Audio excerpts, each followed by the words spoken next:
treats it, it's an obsession oftentimes, and not beneficial. It's more of an obstacle, makes us miserable. And it's not dealt with so much here in this text, because I don't think Tibetans or Indians at the time had the same type of fear that we have nowadays. Okay, great. That's the very last one before we continue. I have the problem of working out with detachment, and I'm not talking about attachment to material things. That's yes. Nothing. The attachment of people that are a part, how we call it, a part of it. That's one of the most difficult things. Okay. All right. So she's saying the most important, the most difficult thing to get rid of is attachment towards other people. Well, join the club. You are basically saying this is one of the hardest, and that comes last, basically. Attachment. So let's not start with dealing with the most difficult thing to get rid of. So you're already saying attachment towards material. Yes, we'll just start where we are. But where we are right now is recognizing right consciousness versus wrong consciousness. So if you have attachment, if you have anger, what you can do is look at the object, like I told you to during the last, after the last session. I asked you to focus more on the object, as in like, what is the object? Recognize the object. Don't just get carried away by perceiving it, but what is it? Now, the next task would be to differentiate when there is attachment, what is the object of the attachment? That is very difficult, it's not easy. When you're not emotionally involved, it's much easier to recognize how your mind perceives its object, as in like, does the object exist or not? When you're attached, when you allow the attachment to arise, or when it arises naturally, which aspect, where is the wrong, where's the mistake with regard to your main object? Okay, so if you're attached to a person, do you see them as more positive or giving you more happiness that they can actually do or not? Right? And then you just analyze. Is this common sense? Does that make sense or not? Okay, so that's one of the steps to go about it, and that would be also part of what we're doing now. Okay, so this could be something, but I'm still playing with it, what you're supposed to do during the break time. Okay, so if I don't come up with something better, that would be one thing. All right. Anyway, so that is attachment, anger. So this is what it says on page 8 and 9. Like I said, I don't want to read through it. Actually, when is the break? Whenever it fits, but 10:30 in the group, or now. When is it usually? 10:30. 10:30. Okay. Did you still sit here? Still probably. Okay, great. 10:30. We still have some time.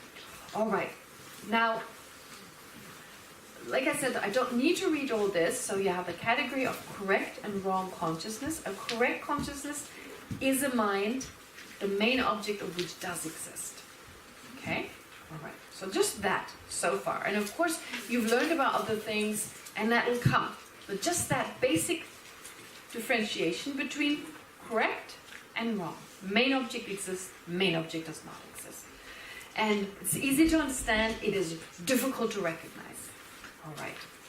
And here when we say attachment, this will be explained even further. How does attachment arises? The causes, how it gives rise to that. That is of course important. But we're just at the beginning. Anger, again, it's a wrong consciousness in that its main object doesn't exist. We exaggerate the negative qualities of someone, and we wrongly perceive that person to be indifferentiable or as identical with that negative quality. All right. But now, and a very important aspect in Buddhism is to differentiate between a wrong consciousness and a mistaken consciousness. Now that is difficult. Being wrong versus mistaken. Now don't think the way you usually think in everyday language. We say wrong and mistaken, we use those interchangeably. In Tibetan you do too in everyday language. But here we're looking at the mind in a way in which we distinguish between mistaken and wrong, in the sense that you can be mistaken without being wrong. That sounds like what? You're mistaken without being wrong? Okay. for instance, if you take the example of perceiving this table, with your eye consciousness, you all perceive this table. Okay, you all agree this is a table. So what is the main object of this eye consciousness? The table. Does the table exist? Yes, it's a table. Okay, so wrong is correct consciousness. But how does this table appear? It appears to exist independent of my mind. It appears to be a table in and of itself, and I just recognize it as what it is. Right? That's how it appears. So, from the point of view of appearance, it appears to be this independent object, not dependent on my mind, objectively existent. That's how it appears to my mind. And because of that mistaken appearance, I can say my eye consciousness is mistaken. Because the way it appears, that doesn't exist. My mind apprehends it as a table, and that is correct, it is a table. But just from the point of view of the appearance, if it really existed the way it appears, it couldn't exist. And therefore it is mistaken, just from the point of view of appearance. To give you an example, a simple example. As a person, we can, or even if you take an awareness, a certain mind, for instance, we know, when we look in the mirror, we know that this mirror image is not my face. Right? We know that. Okay, so you'll know that. So we are aware that this image is actually just a reflection. And so when there's something like a red spot on the nose, like a bit of color on the nose of this of this image, I'm not going to scratch the image. I'm going to go here. I think even elephants know that. There have been some tests that when you show a mirror to elephants, if there's like something there, right, on their forehead, and they hadn't seen that before, they were not aware of that before, when they see it in the mirror, they start with their what do you call it, trunk, they start rubbing that part. So it means they are actually aware that this is a reflection of themselves. I guess monkeys can do that too. But how does it appear? It appears to be your face. So you can still be mistaken in terms of the appearance. It appears to be your face, but you don't apprehend it incorrectly. You can apprehend it incorrectly. There are times when you're not aware this is a mirror image. I'm always reminded of a situation when my mom once came to visit me in Delhi, and she was in a kind of a fancy hotel with a group of other people, and I came in my robes, and they had mirrors everywhere, and these mirrors were like they couldn't see the edges of the mirror because there were plants all around them. And I'm walking towards this mirror and I'm thinking, oh, there's another nun. So in that moment, it's like I had the appearance of a nun, and I wrongly perceived this person to be another person, another nun, until I realized, oh no, this is me.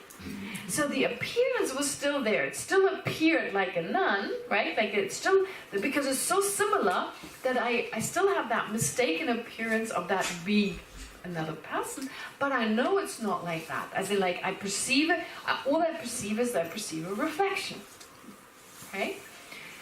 Now, this can go as an example of where you can be mistaken, but you're not wrong, because you perceive it as a reflection, but the appearance is still not there. Sorry, the appearance is still mistaken. So we have this is possible with regard to our mind, that our eye consciousnesses, for instance, they don't perceive, they don't actively perceive. They're the object of apprehension, in other words, of an eye consciousness is not a table that exists objectively or independently. It doesn't perceive that. But it appears that way. So the eye consciousness correctly perceives a table if it's a correct mind. Of course, it could also, by mistake, perceive this to be, I don't know, a shoebox. Then you have a wrong consciousness. So the eye consciousness perceiving this table to be a shoebox. Alright, that's a wrong consciousness. But it doesn't perceive, it can never perceive, an eye consciousness can never perceive this object, can never apprehend this object to be inherently or objectively existent, that is independently existent. It can't do that. It is only mistaken with regard, it is only wrong with regard to shape and color, etc. But the appearance, it can have this wrong appearance of this object existing in and of itself, existing independently, independent of mind. Okay? So therefore, it always appears that way. We always have that wrong appearance in terms of objects, but then whether it's a correct consciousness or not is determined by, am I actually perceiving the table nonetheless, or am I perceiving this table to be a shoebox? Okay? So our mind is always mistaken with regard to phenomena appearing to exist independently. It always appears that way, as if the object was over there and I'm just perceiving what is over there. All our perceptions right now are like that, as in like that mistaken appearance. But that's not a problem, because we can still work and act properly, as in like still recognize this as a table, use it as a table, etc. So not all our minds are wrong consciousnesses, but from a Buddhist point of view, they're all mistaken with regard to the sense of this independent existence of the object around us. Okay. Now, is that a problem?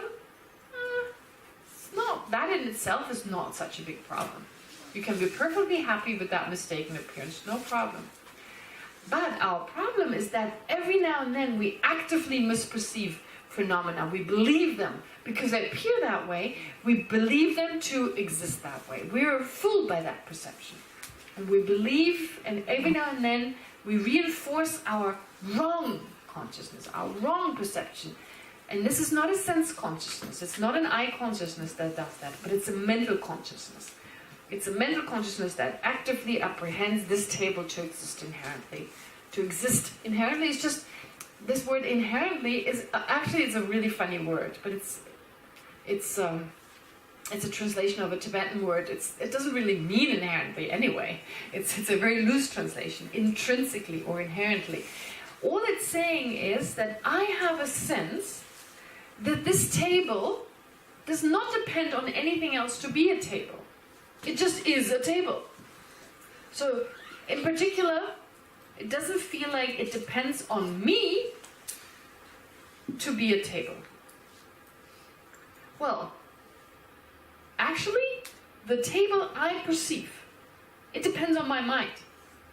I perceive a table, and that table that I perceive, that's the only one I can interact with, the table I perceive. And that table is only perceived because of my mind, so it depends on my mind. In fact, it is influenced by my mind. I mean, I have a human mind, I don't perceive it like an animal, right? The fact that I have a human mind does not allow me to see the table the way a dog would see it. So I only see a certain part of it. And I cannot see everything about it. I only see one aspect of it. But it seems I see the whole thing. So it seems that the table exists independent of my mind. It's intrinsic. It is within the table to be a table. And it's got nothing to do with me. But of course I can only perceive a table if I call it a table, right? I mean, actually, I call it a table. I perceive it as a table because that's how I label it. But it seems it is a table in and of itself. So it's intrinsic. It's within the table to be this. This is where the word intrinsic comes from. So there's a sense it exists independent of me. And that is the basic misperception. We have that sense with every phenomenon with regard to the self, most importantly, and this is why we have a problem. And this is why we talk about it. This is the main cause for all our trouble. And going back to the wrong consciousness, therefore, once the mind perceives this actively, the main object is perceived as inherently existent, you have a wrong consciousness. If it doesn't do that, or if its main object exists, so not perceiving an inherently existent table, which doesn't exist, but just perceiving a table, it's a correct consciousness. But it's still mistaken.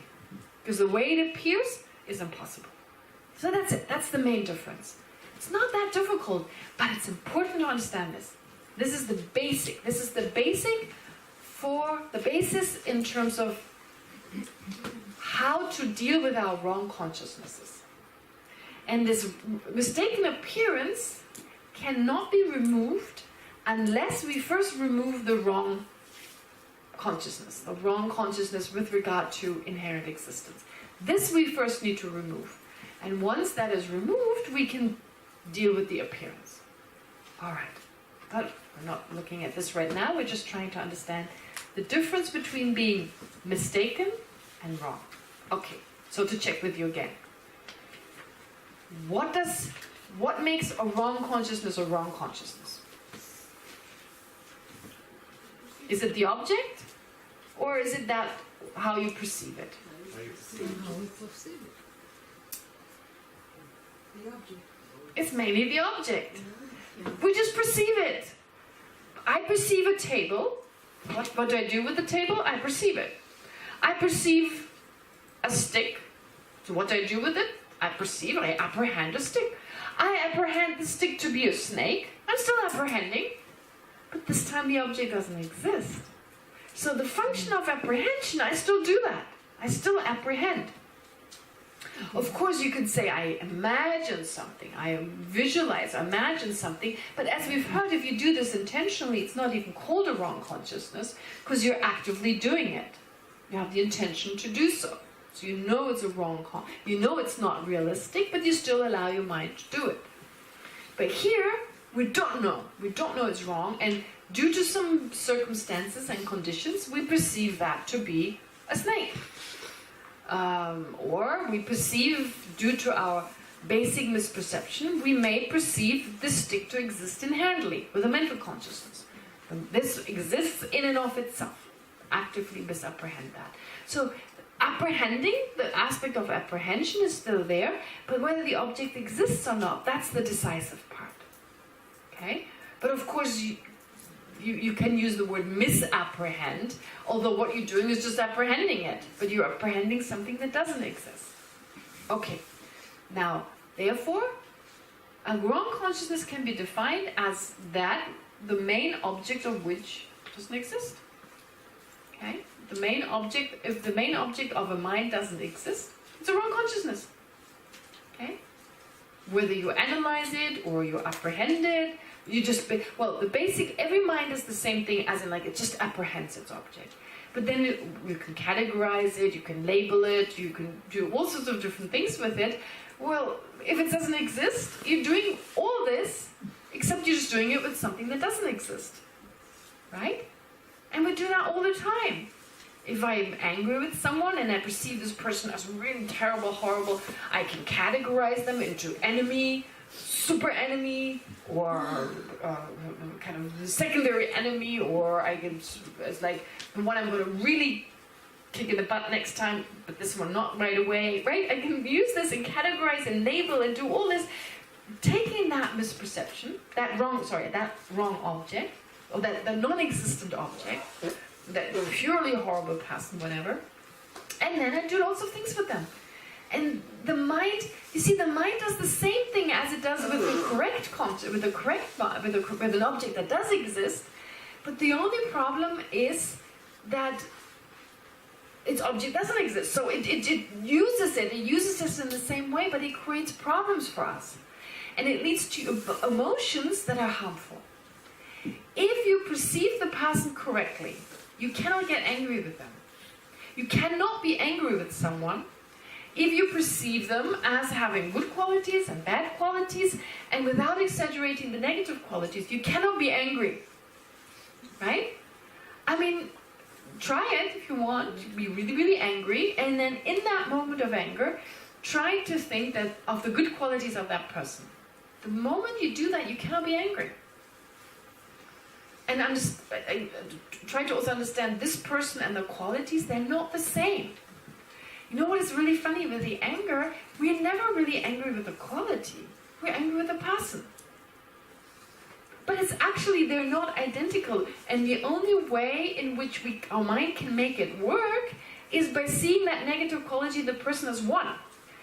If you separate them, how can you be angry with another state of mind? We don't get angry with another person's anger, for instance. We get angry with the person who is angry. So, therefore, with these negative emotions, if we recognize their objects don't exist, they can no longer work. They cannot work. So it becomes clear that all our emotions are the result of not understanding the main object correctly. All our negative emotions, Love, compassion, generosity, they can work perfectly well by perceiving the object correctly. They can also work by not perceiving the object correctly. That also works. But then you never have a real love. You never have pure love. You never have unconditional love. It's mixed with other things.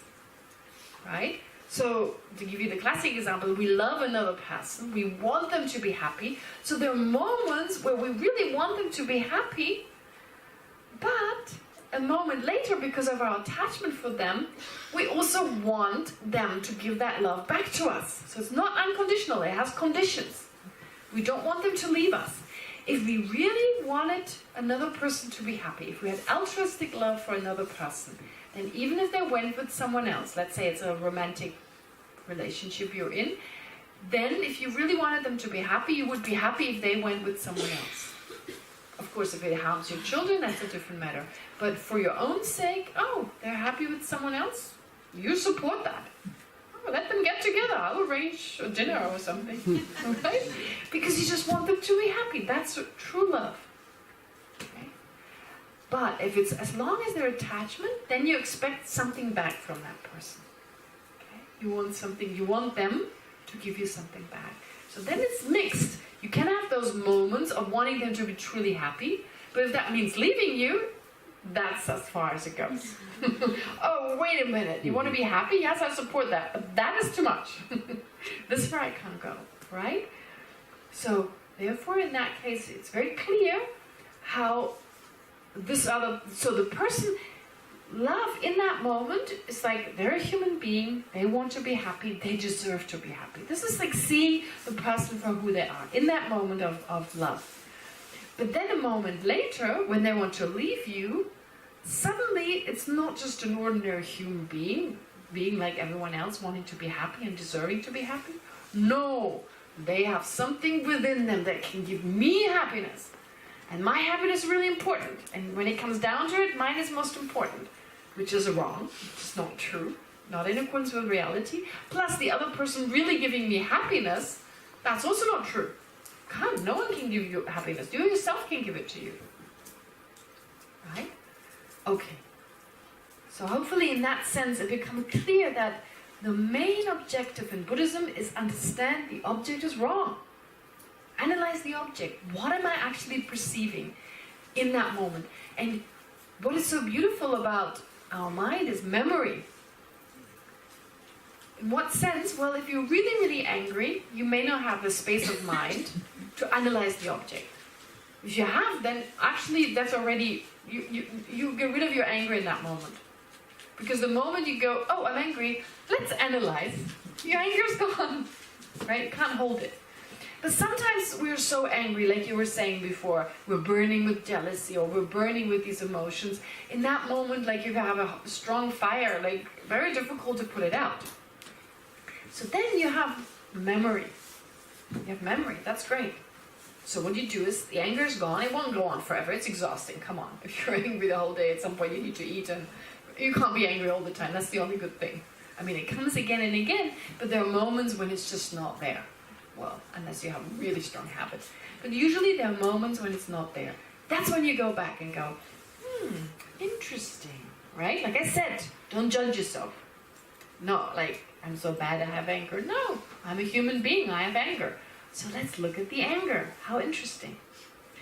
And then go back, that moment. How was I exaggerating? How was I seeing this person? How do I look at them right now when I'm calm? And how do I perceive them in that moment? Right? It's a very good exercise.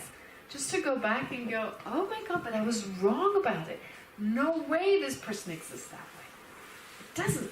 And to analyze, and when you do that, your perception of that person is actively, it's controlled.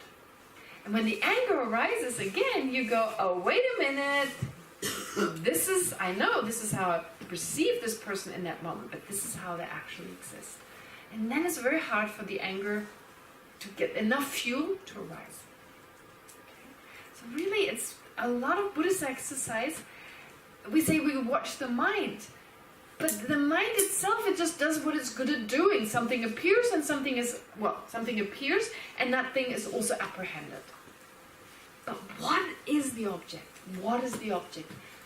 What is exactly the object that is apprehended? Can it exist that way or not? And this is where analysis comes in.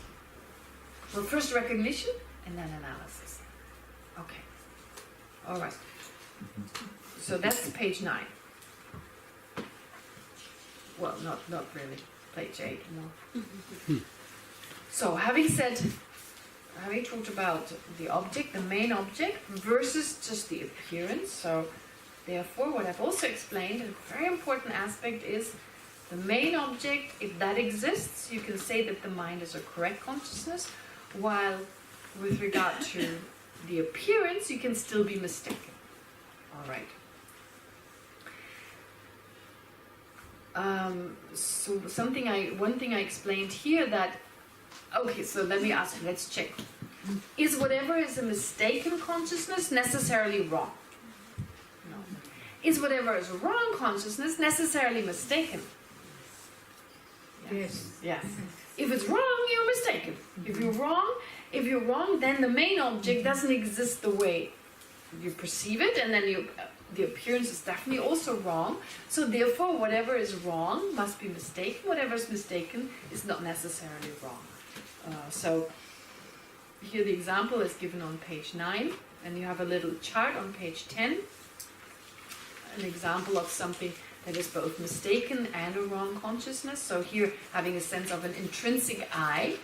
Intrinsic again, as in like, there is an I already there, and I'm just recognizing it. It's in and of itself an I, and it's got nothing to do with my mind. So that is an example of an awareness that is both mistaken and wrong.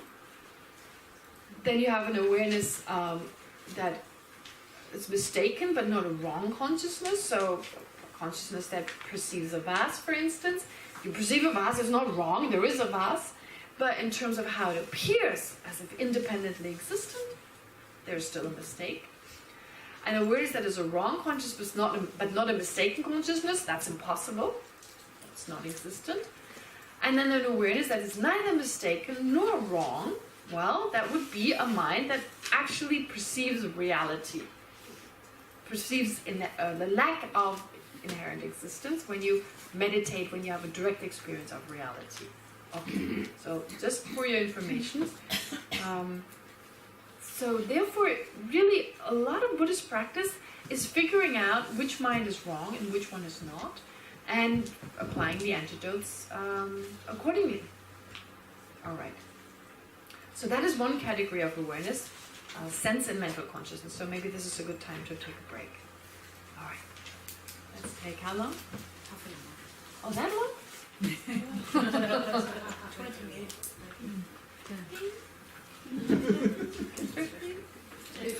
15, okay? Speed P. You need to speed P. All right, I'll stay here. If you have questions, you can ask. Yeah, so I'll stay up here.